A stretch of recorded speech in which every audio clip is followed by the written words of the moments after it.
فيديو واحد منجز ككويك ريكاب فيه كل الهيدز اب المهمه لشعر تحفه. نعم. first things first، الطريقه اللي بتغسلي بيها شعرك وبتستخدمي كل منتج ازاي وقبله ايه وبعده ايه بتعمل كل الفرق واهم بكتير من اي براند نيم انتي بتستخدميه. اولا اكيد ببل شعري كويس جدا، بحط الشامبو على فروه راسي بس وبفضل اعمل له تدليك 3 4 دقائق. الشامبو مش سم، مش اول ما احطه على فروه راسي اغسله في نفس الثانيه، والشامبو هو بيتغسل من على شعري وهو نازل بيغسل معاه باقي طول شعري. بعصر شعري من الميه الزياده كلها اللي هو ما يبقاش بينقط ميه، لا يبقى مبلول عادي. وبعدين بحط هايدريتنج ماسك. الهير ماسك لازم مره في الاسبوع، لازم لازم لازم، وبحطه على خصله خصله عشان اتاكد ان شعري كله وصله الهير ماسك. وبعد ما بحط الماسك بقى تاب كده على شعري اكني بعصره علشان اتاكد ان الماسك فعلا على كل الخصل في شعري وان هو دخل في كل المسام. وهتبقى حاجه تحفه لو عملتي ميكس للماسك قبل ما تحطيه على شعرك مع اي اويلز انت بتحبيها، خصوصا لو ارجان. بليز سيبي الماسك على شعرك نص ساعه على الاقل، عن نفسي بسيبه ساعه. بعد كده اغسليه من شعرك كويس قوي، بعدها حطي بلسم كونديشنر على طول شعرك، سيبيه دقيقتين كده برده، تابي كده، دخلي كونديشنر جوه مسام شعرك وبعدين اغسليه كويس قوي.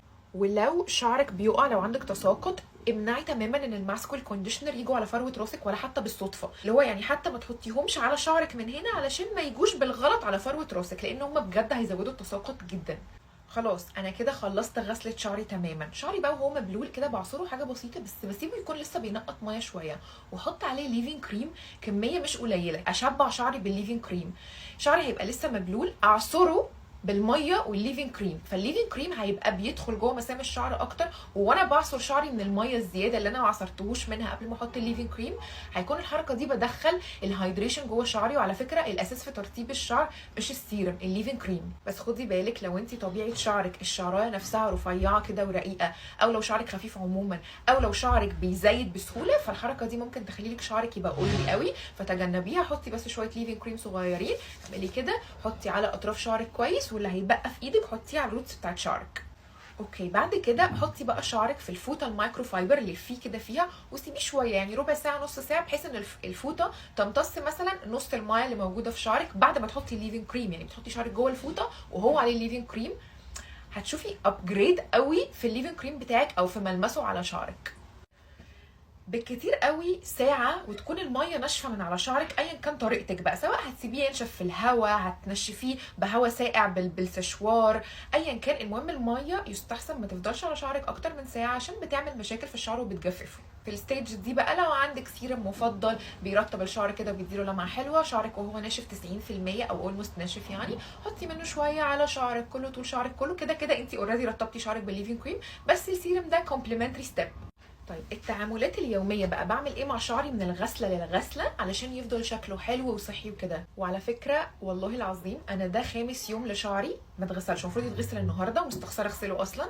فالتعامل الصحي مع شعرك من الغسله للغسله هو اللي هيخلي شعرك حلو لحد اخر يوم المفروض تغسلي فيه شعرك. بصوا بقى، كل يوم قبل ما تنامي بالليل امسكي كده شعرك، لو لقيتيه جاف كده اللي هو خلاص عارفه ان انت لو صحيتي لو نمتي بيه كده هتصحي بيه من النوم الصبح هيكون مش حلو وهايش، ترطبي شعرك بالميكستشر ده. وانا اتكلمت عنه كتير قوي فهتقمص قوي لو مش عارفينه، لو مش فاكرينه اسالوني في الكومنتس هقول لكم عليه تاني، بس هو بجد مهم قوي. برش على شعري كده كله من بعيد، وبعدين بعمله في بروتكتيف هير ستايل، بلمه علشان امنع احتكاكه بالمخده والسرير طول ما انا نايمه. وطبعا بنام على مخده حرير او ستان، يستحسن حرير.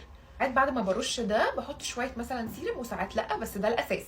وكل يوم بحط سكالب لوشن على فروه راسي، سواء بقى قبل ما تنامي او ما تصحي ايا كان. وطبعا لو عندك نقص في مكونات دمك، في فيتامين معين او في ايا كان، هيكون صعب جدا ان انت تشوفي اي تحسن في شعرك من المشاكل اللي فيه.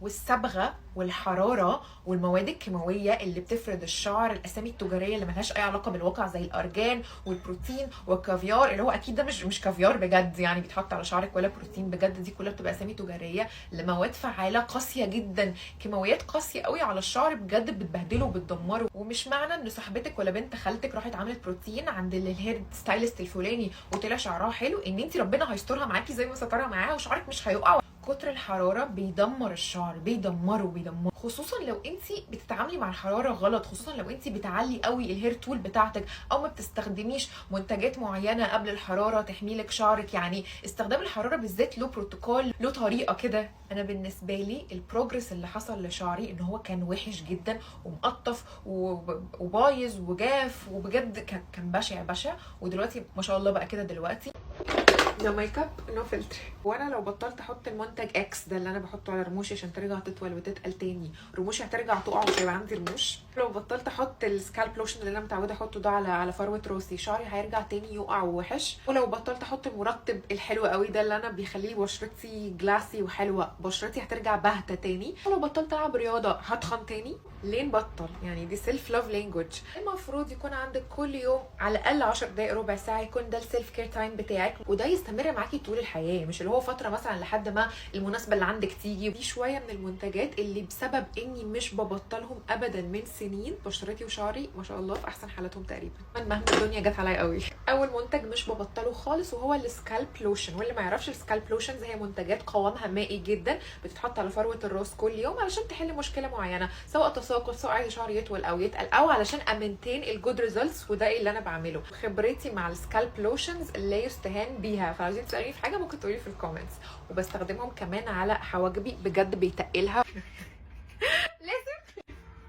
وبرده مش ببطل خالص احط لاش سيرم على رموشي خالص، خصوصا بعد ما قررت ان انا هبطل احط ماسكارا وكده، ورموشي كانت شكلها صعب قوي، كنت بجد قرعه خلاص. وطالما انا ساتش سيلف كير برودكت بالنسبه لي ما فيهوش افكتيف ايجنتس عندها سايد افكتس اخاف منها، يبقى ابطله. ليه مش ببطل استخدم اندر اي برودكتس حتى بعد ما بقى شكل تحت عيني نوعا ما بالنسبه لي مقبول؟ مش ببطل ابدا استخدم ساليسيليك اسيد حتى لو ما عنديش بلاك هيدز او وايت هيدز، او حتى لو شكل بشرتي عاجبني بفضل استخدمه مره او مرتين على الاقل في الاسبوع علشان امنتين الجود ريزلتس اللي انا وصلت لها. وبسبب كده بجد ما بقيتش اعمل فيشلز خالص، ما بروحش اعمل اي تنظيف بشره بقالي يمكن اكتر من سنه مثلا. وبجد المداومه على الساليسيليك اسيد كان من اكتر الحاجات اللي فعلا اثرت جدا في بشرتي وخلت بجد يبقى شكلها حلو وهيلثي معظم الوقت. سيم فور السنتيلا ازياتيكا، ده من اكتر الافكتيف ايجنتس. ده افكتيف ايجنت جاي من الجنه، ده مش طبيعي. هو المين انجريدينت اللي موجود في الروش سيكا بلاست وفي الافنسي كالفيت وفي برودكتس ثانيه كتير، بس دول بالنسبه لي.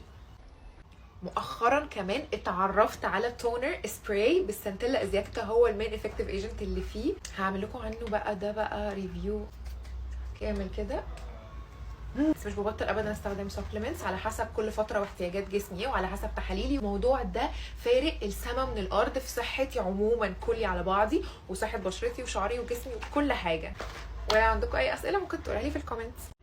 نو ميك اب نو فلتر، بجد اكتر حاجه بتبين ملامحنا الطبيعيه شكلها احلى بكتير باقل افورت في الدنيا فعلا هي الحواجب، لانها بتظبط كونتراست الوش. بس لما بيكون شكلها فيك او ارتفيشال كده بزياده بتدي لملامحي كلها فايب اوف كده اكني كلي على بعضي فيك. اولا لو انت بتحبي تقلي حواجبك شويه بوات ايفر ميك اب برودكت، فبنعمل ازاي؟ بنتقل على الارتش، الحته دي بالظبط، القوس بتاع الحواجب اللي هي اعلى نقطه في الحاجب دي، وعلى الحته دي الهيد بتاعه الحواجب بتبقى فاضيه، بيبقى باين فيها شعرك الطبيعي، وبتقلي سنه بسيطه هنا وسنه بسيطه على الارتش. التيل اللي هي اخر حته في الحواجب دي خليها طبيعيه، يعني خلي شعرك الطبيعي يبقى هو اللي باين، علشان لما بتتقل بيبقى شكلها فيك قوي. تاني حاجه ودي مهمه قوي، دي بجد الجيم تشينجر في شكل الحواجب، اللي البوردرز اللي هي يعني الخط الخارجي للحواجب اللي بيحدد شكل الحواجب من بره يكون الشعر الطبيعي مش الميك اب. يعني بتقل على حواجبي من تحت الهير لاين، من تحت بدايه اول شعرايه في الحواجب بنزل تحتها بشويه او فوقيها بشويه، يعني حواجبي من بره مش ببوردرت بالميك اب خالص. وعايزه اقول لكم ان الحنه احلى بديل في الدنيا للميك اب والمايكرو بليدنج، خصوصا ان تحضيرها والابلكيشن بتاعها البروسيس كلها على بعض بتاخد اقل من 5 دقائق، سهله جدا. لو عايزين تعرفوا الطريقه بالظبط ممكن اعمل لكم فيديو او قولوا لي في الكومنتس او كده. ولكن لو اوريدي عملتي الغلطه السيئه بتاعت انك بوظتي شكل حواجبك بمايكرو بليدنج، نانو بليدنج، باودر شيدنج، وات ايفر ايه التكنيكس دي، انا عملت كده برده كان شكل حواجبي مش عاجبني خالص وصلحتها بالبيلينج سولوشنز. فلو حد عمل الغلطه دي برده وعايز حل ليها يسالني في الكومنتس هقول لك عملت ايه بالظبط. ولو بقى حواجبك الطبيعيه بقى شكلها خفيف قوي والشعر قليل جدا، استخدمي السكالب لوشنز اللي بنحطه على فروه راسنا عشان يتقل شعرنا او يطوله او كده. استخدمي نقطه منه كل يوم على حواجبك، مرتين 3 في اليوم في الاول لحد ما شكل حواجبك خلاص يتظبط ويبقى عاجبك. بعد كده استخدميه مره في اليوم مثلا. فكره في السكالب لوشنز انها اكنها ميه، يعني بتنشف على الحواجب في ثواني، فبتسهل عليكي البروسيس ان انت تحطي اكتر من مره خلال اليوم على عكس الاويلز.